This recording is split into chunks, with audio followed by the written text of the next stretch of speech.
একদিকে অন্তর্বর্তী সরকার একের পর এক সরকারিভাবে ভারত সফর বাতিল করছে, অন্যদিকে সীমান্তে চলছে উত্তেজনা। এমন পরিস্থিতিতে বোমাই ছুড়লেন ভারতীয় সেনাপ্রধান জেনারেল উপেন্দ্র দ্বিবেদী।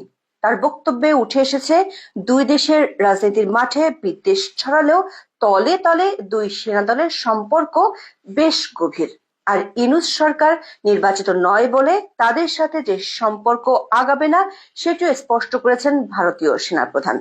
আমাদের বিশ্লেষণ হলো, চারটি দিক থেকে তার এই বক্তব্য খুবই গুরুত্বপূর্ণ। চলুন যাওয়া যাক বিশ্লেষণে। 13ই জানুয়ারি আর্মি ডে উপলক্ষে দিল্লিতে ভারতীয় সেনাবাহিনীর বার্ষিক সংবাদ সম্মেলনে কথা বলেন ভারতীয় সেনা প্রধান জেনারেল উপেন্দ্র দ্বিবেদী। তিনি বাংলাদেশের বর্তমান পরিস্থিতি, বাংলাদেশ ভারত সম্পর্ক নিয়ে কথা বলেন। তার এই বক্তব্যে চারটি গুরুত্বপূর্ণ পয়েন্ট আমরা খুঁজে পেয়েছি, যেগুলো রাজনীতির ঊর্ধ্বে গিয়ে দুই দেশের মধ্যকার সম্পর্কের অনেক কিছুকে নির্দেশ করে। ভারতীয় সেনাপ্রধান জেনারেল উপেন্দ্র দ্বিবেদী সবচেয়ে গুরুত্বপূর্ণ বিষয় হিসেবে যে কথা বলেছেন তা হলো, দুই দেশের সেনাবাহিনীর মধ্যে সম্পর্কের কোনো সমস্যা নেই। তিনি বলেন, বাংলাদেশে যখন রাজনৈতিক পট পরিবর্তন হয়েছিল তখন থেকেই বাংলাদেশের সেনাপ্রধানের সঙ্গে নিয়মিত যোগাযোগ রাখছি। ভারতীয় সেনাপ্রধানের এই বার্তা বলে দেয়, দুই দেশের রাজনীতির বাইরে গিয়ে দুই দেশের বাহিনীর মধ্যে যোগাযোগ ছিল এবং আছে। আমাদের অনুসন্ধান বলছে 5ই আগস্ট শেখ হাসিনা বাংলাদেশ থেকে কিভাবে ভারত যাবেন তা নিয়ে দুই দেশের সেনাবাহিনীর উচ্চ পর্যায়ে সার্বক্ষণিক যোগাযোগ ছিল। শেখ হাসিনা বাংলাদেশ থেকে ভারতে গিয়েছিলেন বাংলাদেশ বিমান বাহিনীর একটি উড়োজাহাজে করে। এই ফ্লাইটটির কোড নেম ছিল স্কোয়াড কোড 4131। উড়োজাহাজটি ভারতীয় আকাশ সীমায় পৌঁছানোর পর ট্রান্সপন্ডার ও স্বয়ংক্রিয় জিওলোকেটর সিস্টেম চালু করা হয়েছিল। সাধারণত উড়োজাহাজ ওড়ার সাথে সাথে ট্রান্সপন্ডার চালুর নিয়ম আছে, কিন্তু দুদেশের মধ্যে যোগাযোগকারীরা পুরো বিষয়টির গোপনীয়তা রক্ষার স্বার্থে এটি করেছিল। আবার উড়োজাহাজটি সরাসরি ঢাকা থেকে দিল্লি না গিয়ে কলকাতা হয়ে দিল্লি গিয়েছিল। সেই সিদ্ধান্ত তখন দুই দেশের প্রতিরক্ষা বাহিনীর উচ্চ পর্যায়ে নেওয়া হয়েছিল। ইন্ডিয়া টুডের এক প্রতিবেদনে বলা হয়েছে, শেখ হাসিনার উড়োজাহাজটি সীমান্ত অতিক্রম করার পর পশ্চিমবঙ্গের হাসিমারা বিমান ঘাঁটিতে 101 স্কোয়াড্রনের দুটি ডাসাল্ট রাফেলের যুদ্ধ বিমান এটিকে স্কর্ট করে। পত্রিকাটি জানিয়েছে, ভারতীয় কর্তৃপক্ষ সীমান্ত থেকে 10 কিলোমিটার দূরে থাকতেই ফ্লাইটটির উপর নজরদারি শুরু করেছিল। ভারতীয় সেনাপ্রধান তার বক্তব্যে আরো বলেছেন, বাংলাদেশের সেনাপ্রধান জেনারেল ওয়াকারুজ্জামানের সাথে গত নভেম্বরেও ভিডিও কনফারেন্সের মাধ্যমে কথা হয়েছিল। ওই বৈঠকটি এমন এক সময় হয়েছিল যখন সাবেক প্রধানমন্ত্রী শেখ হাসিনা ভারতে আশ্রয় নেওয়ার পর তা নিয়ে দুই দেশের কূটনৈতিক সম্পর্কের টানাপোড়েন চলছিল। ভারতীয় সেনাপ্রধানের এমন বক্তব্যের অর্থ হলো, দুই দেশের সেনাবাহিনীর সম্পর্ক কখনো রাজনৈতিক উত্তেজনা বা দ্বন্দ্বের কাছে ধরা দেয় না, বরং তারা নিজেদের কৌশলগত অবস্থান এবং জাতীয় স্বার্থকে সর্বোচ্চ অগ্রাধিকার দিয়ে পরস্পরের সঙ্গে সম্পর্ক বজায় রাখে। যদিও বাংলাদেশের রাজনৈতিক পরিস্থিতি এবং সেনাবাহিনীর মধ্যে কিছু পরিবর্তন ঘটেছে, তবুও তাদের মধ্যে সহযোগিতা অব্যাহত রয়েছে, যা সুস্পষ্টভাবে জানিয়ে দিয়েছেন ভারতের সেনাপ্রধান। ভারতীয় সেনাপ্রধান বলেছেন, সামরিক ক্ষেত্রে দুপক্ষের মধ্যে যে সমন্বয় ছিল তা সেরকমই আছে। একমাত্র যে যৌথ মহড়া হতো সেটা বর্তমান পরিস্থিতিতে কিছু সময়ের জন্য স্থগিত রাখা হয়েছে।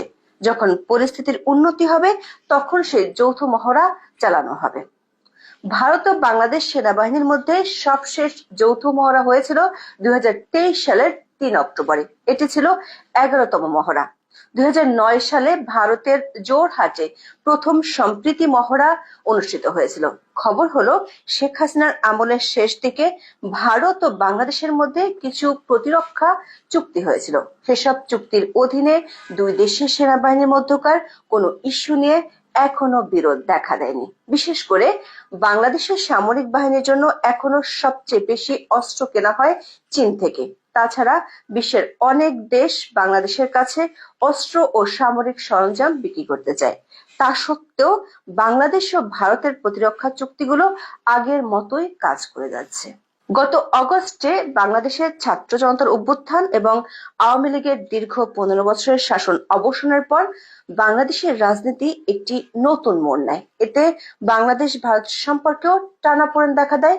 বাংলাদেশিদের ভিসা বন্ধ করে দেয়া, বাংলাদেশের সনাতনীদের উপর নির্যাতনের অভিযোগ, বাংলাদেশের বিরুদ্ধে ভারতের গণমাধ্যমে সংঘবদ্ধ প্রোপাগান্ডার অভিযোগ, বাংলাদেশে ভারতীয় পতাকার অবমাননা, এর জেরে আগরতলায় বাংলাদেশ দূতাবাসে ভারতের উগ্রবাদীদের হামলা সহ নানা ইস্যুতে ঢাকা দিল্লি সম্পর্ক 53 বছরের মধ্যে একেবারে তলানিতে ঠেকে যায়।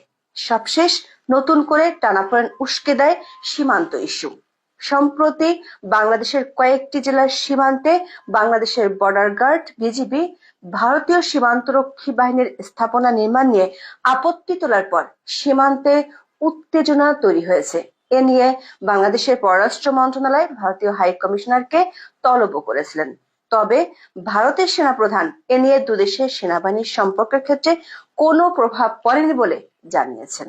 ভারতীয় সেনাপ্রধান বলেছেন, কৌশলগত কারণে বাংলাদেশ আমাদের জন্য গুরুত্বপূর্ণ।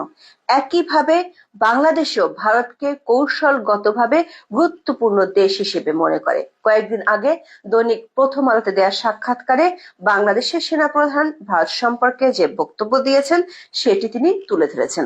এখানে দুই সেনাপ্রধান যে দুই দেশের সম্পর্ককে একই লেন্সে দেখেন সেটিও স্পষ্ট হলো। ভারতীয় সেনাপ্রধান কৌশলগত গুরুত্বের কথা স্মরণ করিয়ে দিয়ে বলেছেন, আমরা প্রতিবেশী, আমাদের একসঙ্গে থাকতে হবে, পরস্পরকে বুঝতে হবে। কোনো ধরনের বিদ্বেষ আমাদের কারোর স্বার্থের জন্যই ভালো হবে না। ভারতীয় সেনাপ্রধান বললেন, রাজনৈতিক ফায়দা লোটার জন্য পায়ে পা দিয়ে ঝগড়া করলে আঞ্চলিক সম্পর্কে কোনো ভালো হবে না। ভারতীয় সরকার বাংলাদেশের নির্বাচিত সরকার ছাড়া কোনো অগণতান্ত্রিক ও অনির্বাচিত সরকারের সাথে সম্পর্কের গভীরে যেতে চায় না। বিশেষ করে ভারতের পররাষ্ট্র সচিব বিক্রম মিশ্রের বাংলাদেশ সফরের সময় দুই দেশের মধ্যকার চুক্তিগুলো রিভিউ সংক্রান্ত আলোচনা না হওয়ার মূল কারণ ছিল এটি। তখন ভারতের পক্ষ থেকে জানানো হয়েছিল, নির্বাচিত সরকার ছাড়া ভারত সরকার এসব বিষয়ের অগ্রগতি নিয়ে আলোচনা করতে চায় না। একইভাবে ভারতীয় সেনাপ্রধানের বক্তব্যের একটি গুরুত্বপূর্ণ দিক হলো নির্বাচিত সরকার এর প্রয়োজনীয়তার কথা। তিনি বলেছেন, রাষ্ট্রীয় সম্পর্কের বিষয়ে আলোচনা করা যাবে তখনই যখন নির্বাচিত সরকার থাকবে। এর মাধ্যমে তিনি রাজনৈতিক পরিস্থিতির স্থিতিশীলতার উপর গুরুত্ব আরোপ করেছেন। নির্বাচিত সরকার ছাড়া দুই দেশের সম্পর্ক যে এগোবে না তার একটা প্রচ্ছন্ন ইঙ্গিত ভারতীয় সেনাপ্রধানের বক্তব্যে আমরা দেখতে পাচ্ছি। এমনকি দুই দেশের সেনাবাহিনীর মধ্যে যে যৌথ মহড়া বন্ধ আছে সেটি কখন আবার শুরু হবে তাও তিনি বলেছেন। সেটি রাজনৈতিক নির্বাচিত সরকার ছাড়া শুরু হওয়ার সম্ভাবনা আর নেই। ভারতের সেনাপ্রধান জেনারেল উপেন্দ্র দ্বিবেদীর বক্তব্য থেকে বাংলাদেশ ও ভারতের সেনাবাহিনীর উচ্চ পর্যায়ে যে একটা তলে তলে সম্পর্ক আছে সেটি স্পষ্ট। তবে নির্বাচিত সরকার ছাড়া যে দুই দেশের সম্পর্ক ঠিক হবে না সে বার্তাটি আশঙ্কার। আজ এ পর্যন্ত। সবাই ভালো থাকুন, সুস্থ থাকুন, নিরাপদে থাকুন। দেখা হবে আগামী পর্বে।